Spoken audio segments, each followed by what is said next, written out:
Olá, queridos, como vai? Tudo bem? Você sabia que o projeto de Deus é te fazer um mais que vencedor?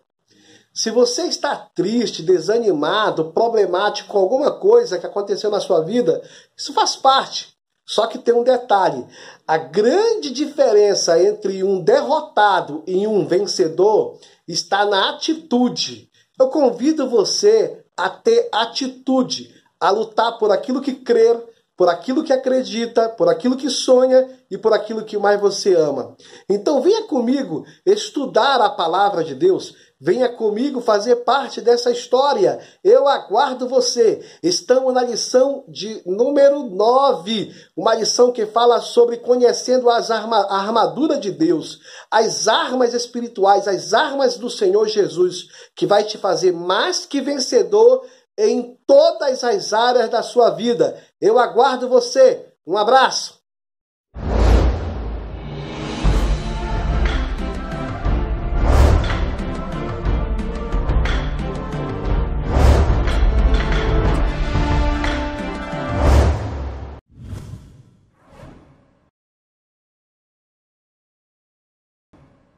Olá, queridos irmãos em Cristo, a paz do Senhor Jesus. Como vai? Tudo bem? Vamos à lição de número 9. Hoje eu aqui quero te agradecer, na verdade, pela tua presença aqui e por ter nos ajudado, compartilhado nossos vídeos, dando o seu like, se inscrevendo no nosso canal e fazendo parte dessa jornada. Meu muito obrigado. A lição 9, ela traz um tema, e o tema diz: conhecendo a armadura de Deus. E no texto de ouro, que é o texto áureo, ele diz assim: portanto, tomai toda a armadura de Deus, para que possais resistir no dia mau, e havendo feito tudo, ficar firmes. Efésios capítulo 6, versículo de número 13. Mas a verdade prática, ela diz: a metáfora do sistema militar usada por Paulo mostra que estamos em guerra. No mundo espiritual, estejamos, pois, cingidos com a armadura espiritual. O objetivo geral desta lição diz conscientizar que é a vontade de Deus que sejamos revestidos de toda a armadura espiritual. Esse objetivo geral, ele é subdividido em 3 pontos. O primeiro é mostrar a guerra e seu sentido metafórico. Segundo, discutir a metáfora bíblica da armadura. E terceiro, elencar outras armas usadas como ilustração. É importante salientar que nesse primeiro tópico desta lição fala sobre a guerra. E existe, na verdade, 3 subtópicos. O primeiro fala ao longo dos séculos, o segundo fala os antigos e o terceiro fala no sentido metafórico. Este mundo, ele vive sempre em batalhas e em guerra. É interessante que este mundo, desde dos tempos passados até os tempos de hoje, nações se levantam contra nações, reinos contra reinos. E o que acontece é que o mundo vive em guerra. Os homens iam à batalha nos tempos bíblicos. Umas vezes eram, na verdade, levantados por Deus para ir à batalha. Outras vezes eles eram como que instigados a conquistar territórios. E para um soldado morrer na batalha era algo honroso, era algo para eles, na verdade, nobre, porque eles estavam morrendo por uma boa causa. Também é importante salientar que este sentido metafórico que a lição trata mostra também as características que o cristão vive aqui na terra em uma batalha espiritual.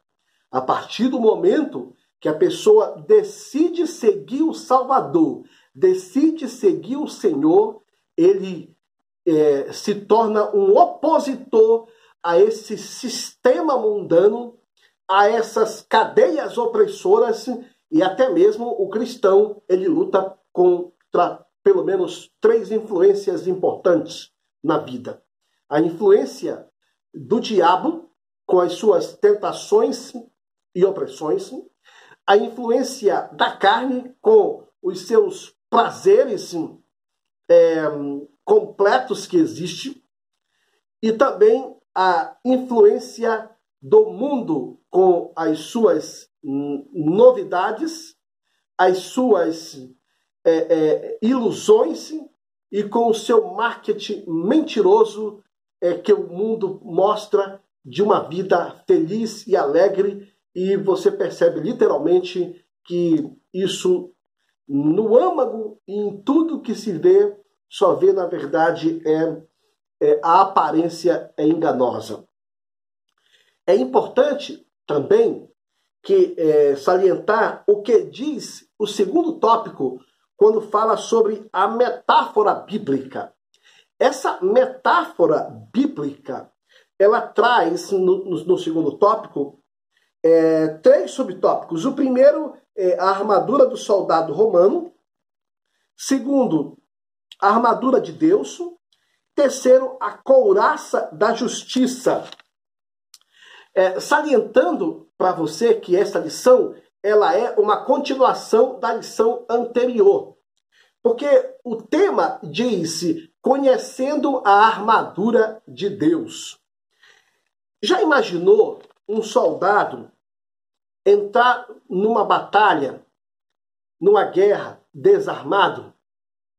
Ele vai perder. Já imaginou a igreja entrando, na verdade, em territórios completamente envolvidos por drogas, envolvido por crimes, envolvido por roubos e envolvido por corrupção, se ela não entrar com essas características necessárias que Paulo assinalou no livro de Efésios, capítulo de número 6, versículo 12 em diante. Queridos, o que é interessante aqui? No subtópico número 1, ele fala sobre que a armadura do soldado romano. Ele estava preso em Roma, ele estava sob a guarda de um soldado romano, a influência de um soldado romano era tamanha, ao ponto que, com muita facilidade, eles destruíam os seus inimigos. Na verdade, o exército romano era como uma máquina de matar. Tanto é que eles dominaram por mais de 110 anos. Um fator também interessante é que soldados desarmados não ganham batalhas, não ganham lutas. O soldado romano, ele era decidido e também preparado. Lembra que no primeiro tópico fala sobre a guerra. Antes de ir para a guerra, o soldado tinha que ter um preparo. E o soldado, ele tinha o preparo da atitude, do avançar, do guerrear, do conquistar.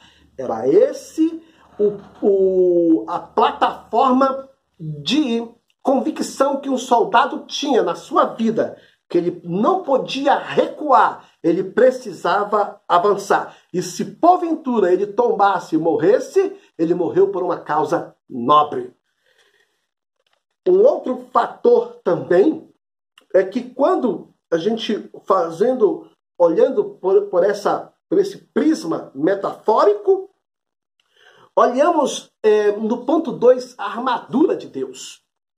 E quando se fala sobre a armadura de Deus, existe algo interessante. O segredo, ou um dos segredos das batalhas dos romanos, era que seus soldados, eles eram protegidos. Eles iam para a batalha, mas eles estavam, na verdade, no lado esquerdo, eles tinham o escudo. No lado direito, eles tinham a espada. Eles andavam com a couraça que as protegiam, e andavam com o capacete que protegiam, na verdade, a sua cabeça, e andavam, na verdade, cingindo seus lombos. Eles tinham, na verdade, uma sandália que protegia os pés e até, na verdade, o começo dos seus joelhos. Ou seja, eles eram, na verdade, como que preparados para o combate, preparados para a batalha,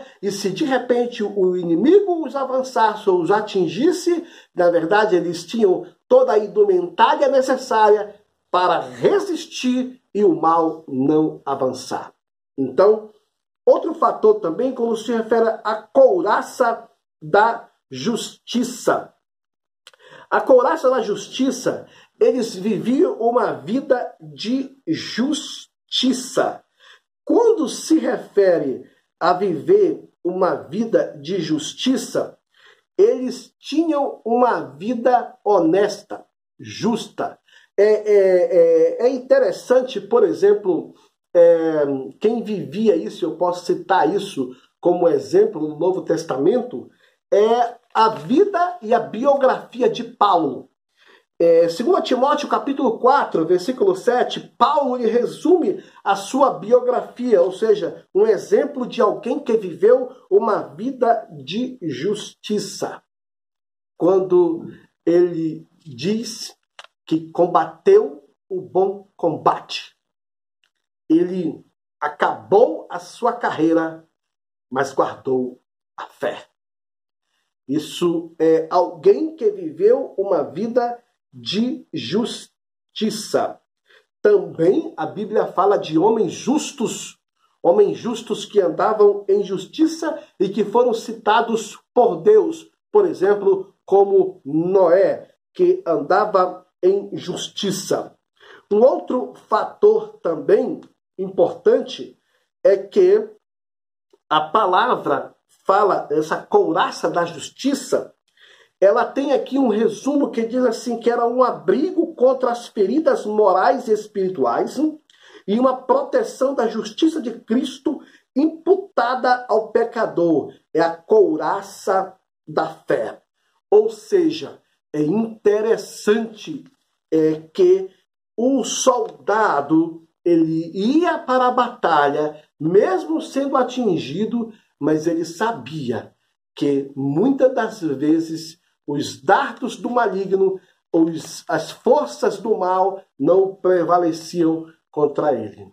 Outro fator também é o que diz no terceiro subtópico.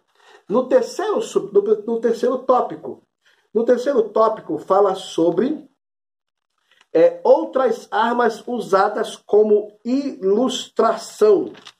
Outras armas usadas como ilustração. Entre elas estão os calçados. Segundo, o escudo da fé. Terceiro, estava o capacete da salvação e a espada do Espírito. E quarto, a outra lista, que entre elas está o versículo 18 e 19, que fala também de oração. Mas vamos falar sobre outras armas usadas como ilustração. Entre essas outras armas estavam os calçados. Isso mostra uma jornada. Soldado ou qualquer outra pessoa que coloca uma sandália, coloca um tênis, coloca um sapato, ele está preparado para caminhar, para andar. Ok? Agora, quando um soldado botava os seus calçados, ele estava preparado para ir para a batalha. Quem, na verdade, tem isso, subentende-se que uma pessoa que está com o soldado que estava com os calçados, ele estava preparado para uma caminhada, para uma jornada, para um percurso e para também percorrer um caminho. Um outro fator também é que existe também as armas de ataque e as armas de defesa. Tá? No segundo ponto, que é o segundo subtópico, ele fala o escudo da fé. O escudo, ele é uma arma de defesa. É interessante que quando Paulo ele fala sobre o escudo da fé, ou quando Paulo fala sobre os calçados, ele não está falando simplesmente dos calçados. Fala, na verdade, do preparo que uma pessoa tem que ter, por exemplo, dos calçados. Fala do preparo que uma pessoa tem que ter para levar a palavra de Deus. Ela precisa estar, na verdade, em solos, quer estejam pedregulhados, quer estejam espinhosos, quer estejam planos, quer estejam, na verdade, arenosos, quer estejam de qualquer outra forma. Mas se Paulo estava dizendo é que o soldado de Cristo, ele precisava estar calçado. Calçado, ele tinha que estar preparado para levar a palavra. Em qualquer lugar ou qualquer território que por onde ele passasse, ele tinha, na verdade, a proteção para pisar no solo. Ou seja, ele estava preparado para seguir um projeto, seguir um caminho, seguir uma bússola e seguir, na verdade, os passos daqueles que querem, na verdade, ter a sua vida entregue ao evangelismo, quer seja pessoal, em massa ou até mesmo transcultural. Quando se refere, por exemplo, ao escudo da fé, nesse ponto aqui, o escudo da fé, isso salienta para nós, por exemplo, que o escudo ele era uma arma de defesa. Queridos, perceberam que aqui Paulo não fala sobre a lança? Não fala sobre uma arma de ataque que era falado e que era, na verdade, muito comum quando os soldados de Roma iam para a batalha, eles iam com as lanças, e aqui não falam de lanças. É interessante porque dá ao entendimento que Paulo, na verdade, estava diante de um soldado que estava dentro de um território, de uma área e de um território já conquistado. Mas o que é importante salientar é que o escudo ele é simplesmente um instrumento e um equipamento de guerra metafórico. Mas o que é interessante do ensino aqui é a fé. E como é que eu faço para me ter uma fé forte, com um escudo forte, me protegendo? Como eu faço? Primeiro, você vai ter que andar com Jesus. Vai ter que conhecer Jesus a toda manhã. Vai ter que conhecer, na verdade, as palavras de Jesus, a vida de Jesus, os princípios de Jesus, para poder, na verdade, estar com uma fé firme e forte e poderosa, para que quando os ataques vier, você tenha o escudo de uma fé forte. E eles não vão lhe atingir, porque nada é maior e mais forte do que a sua fé. É por isso que muitos cristãos, na verdade, no Coliseu de Roma, os bichos, os leões devorando eles estavam ali cantando, eles estavam ali clamando, eles estavam ali pregando, eles estavam ali, na verdade, falando do nome de Jesus e invocando o nome do Senhor Jesus. Sabe por quê? Porque a sua fé era maior e mais forte do que tudo. Um outro fator também é quando se refere ao capacete da salvação e a espada do Espírito. O capacete protege os 4 sentidos do corpo. A cabeça do soldado tinha que estar super protegida. É interessante, queridos, que é importante o que nós estamos vendo, é importante a gente escolher em que direção estão os nossos olhos. Ser seletivo, na verdade, em estar ouvindo muitas coisas e ser seletivo, na verdade, naquilo que entra para nos alimentar, mas também estar seletivo naquilo que sai. Ou seja, nós precisamos estar protegido. E o maior campo de batalha é a nossa mente. E quando estamos, na verdade, quando Paulo fala do capacete, ele não simplesmente está falando do capacete em si como instrumento. O que ele está falando é que você tem que ter uma convicção a tal ponto de fé que a sua salvação ou as suas convicções sobre salvação tem que estar tão forte que nada que o seu olhar, que a sua audição, que o seu paladar ou que qualquer outra atitude venha, na verdade, desfocar você do projeto de salvação da sua vida. O outro fator também é que quando se refere, por exemplo, ao que a lição fala no ponto de número 4, onde diz a outra lista, e fala algo interessante: a oração deve ser em todo o tempo, com súplica no espírito e vigilância.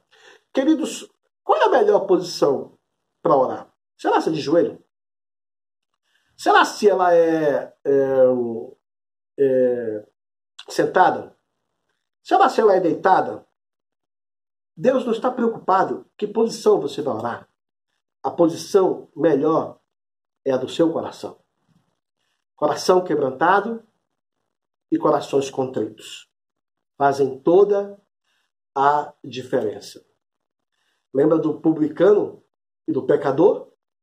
A oração do publicano, quando ele se exaltava nos seus méritos, nas suas obras, enquanto que o pecador, ele só dizia: "Ser propício a mim, que sou um pecador". Ele reconhecia as suas limitações, os seus pecados, as suas falhas, mas ele acreditava na oração. Queridos, nós estamos numa geração que está desaprendendo de orar. E existe uma coisa assim que tem furtado, roubado muito tempo de muitos crentes na oração. Entre eles são as redes sociais. O tempo que muitas das vezes ficar no Facebook, WhatsApp, Instagram, Pinterest, etc. e tantos outros, aí, ou no YouTube, você percebe que literalmente rápido passa o tempo. Muitas das vezes as redes sociais têm roubado muito tempo de muitas pessoas.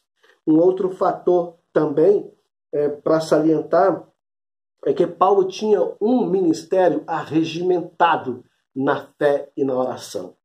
Por muitas vezes ele chegou a expressar isso na sua vida. Aliás, não tenha um cristão que não consiga vencer nessa terra se ele não viver uma vida de oração. Ele pode até ir ao culto, ele pode até pregar, ele pode até ir para a igreja, ele pode fazer tanta coisa, mas a oração é o sinal que temos uma intimidade com Deus. E o que é importante não é somente você falar com Ele. O lindo é quando Ele fala com você. Um outro fator também, a igreja está deixando de orar. E nós precisamos restaurar ministérios de intercessões. Ministérios que busquem, na verdade, um compromisso maior e melhor com Deus. Pense nisso. A oração, ela abre portas onde não tem portas. O jejum, ele é muito diferente de oração. O jejum, o que ele não muda Deus. Não. O jejum pode mudar a nossa vida. A oração, além de mudar a nossa vida, muda o coração de Deus. Porque homens e mulheres oraram e Deus abriu milagres, portas, oportunidades e deu vitória para muitos cristãos. E aqui eu quero te agradecer. Muito obrigado por estar aqui comigo, participar desse momento. Isso é muito importante para nós. Deixo aqui um forte abraço e espero você na próxima oportunidade. Não esqueça de sair, antes de sair daqui, deixar seu like aí se você gostou, se inscrever no nosso canal, você faz parte dessa história. Um abraço, tamo junto, Deus abençoe.